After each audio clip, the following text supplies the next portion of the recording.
How to recommit to your goals. It is common to lapse in our efforts to achieve our goals. In order to recommit to them, you should first reconfirm your goals and make sure that they are realistic and not too inflexible. Once you reevaluate your goals, you can motivate yourself to achieve them by making a plan and taking some small steps. Finally, you can maintain your habits by acknowledging your setbacks and celebrating your successes. Method 1: Reconfirming your goals. 1. Write down your goals. In order to recommit to them, you should first re-examine your goals. Start by writing down what you want to achieve. Take some time to sit down and write out what you want to achieve and why. This will help you reflect on your goals, better understand how to recommit to them. When you write down your goals, try to be as specific as you can. For example, if you want to spend more time with your family, write that you want to spend an extra 45 minutes with your family each day. 2. Be realistic. After writing out your goals, you may find that you failed to maintain your original objectives because they were unrealistic. In order to develop good goals, make sure that they are obtainable and within your capability. Reviewing your goals realistically will help set you up to succeed. For example, you may have set a goal to exercise every day. However, in reality, you only managed to work out twice a week. Instead of trying to exercise every day, recommit to working out 3 times a week. Remember that you can update these goals again and work your way toward exercising daily, if that truly is reasonable for your lifestyle. 3. Address one thing at a time. You may have also found that tackling too many goals at one time may have derailed your commitment to your objectives. You may have felt overwhelmed by the number of things that you were trying to commit to, and, instead of solving one of them, you quit on all of them. Instead, pick one thing that you want to achieve the most and focus on that.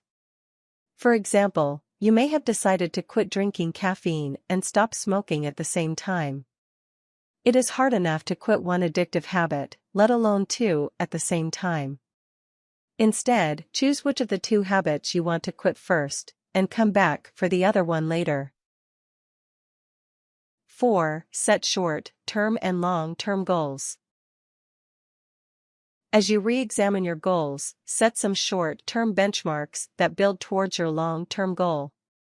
These short-term goals should be smaller objectives that gradually push you towards achieving your long-term goal. These smaller goals will keep you motivated and focus your attention on the objective in the moment. For example, if you decide to set a long-term running goal, you might want to start by jogging a half-mile, build up to running a few miles, and, over the course of a year, work your way up to running a marathon. Method 2: Getting motivated. 1. Make a plan. Once you have outlined your goals, create an actionable plan. Get a planner or a calendar application and begin scheduling your strategy for meeting your short-term benchmarks and your long-term goals. Set aside time for achieving your goals each week and make sure that there are not any distractions or time conflicts. For example, if your goal is to exercise more, schedule your workouts in advance so that you do not have any reasons to avoid exercising. 2. Take small steps.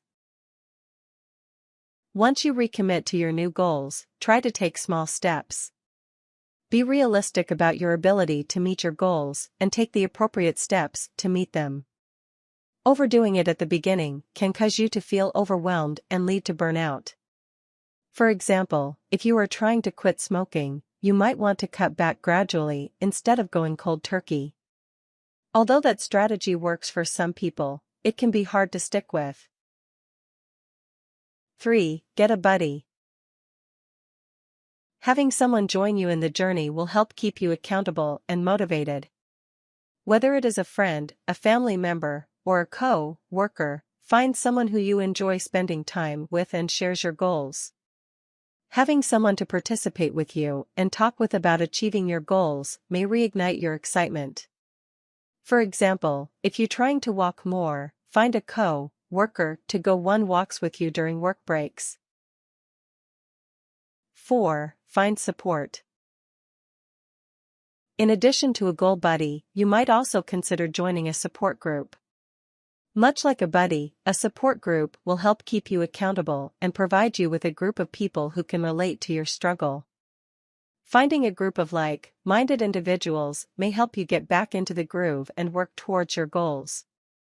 Depending on your goals, there are often support groups for a variety of different concerns, such as weight loss and limiting or ending addictive behaviors. Check online for local groups. 5. Get some professional help. If you are feeling particularly overwhelmed with your goals, a psychologist or other mental health professional might be able to help you meet your objectives. Through regular meetings, they may be able to help you address any emotional issues that are holding you back.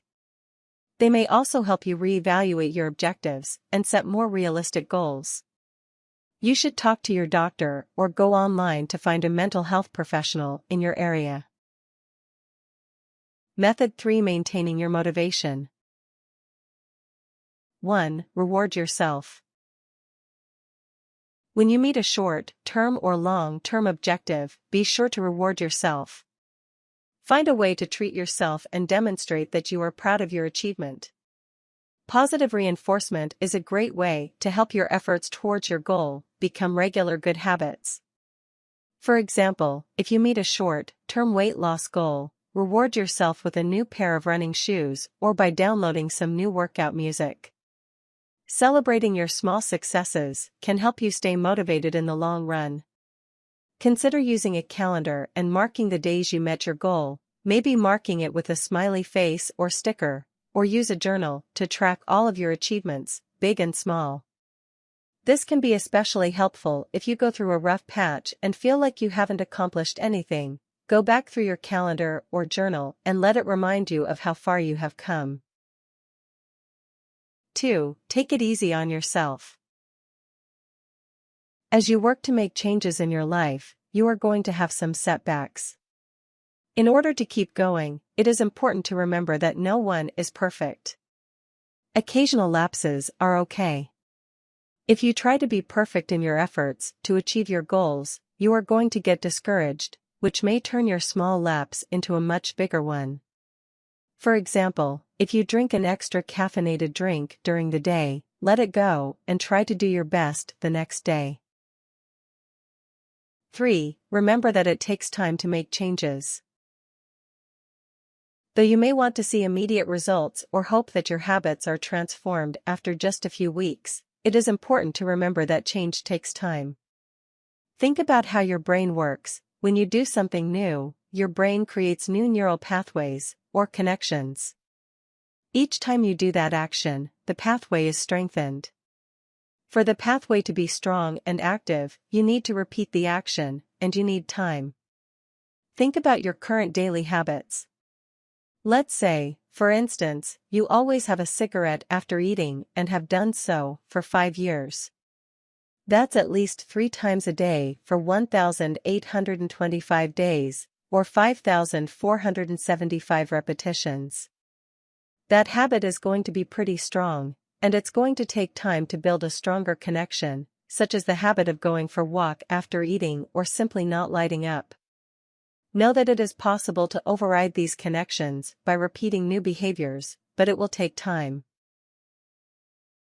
4. Be flexible. Rigidly sticking to a certain objective or a strategy for achieving it can lead to burnout and long-term lapses in effort.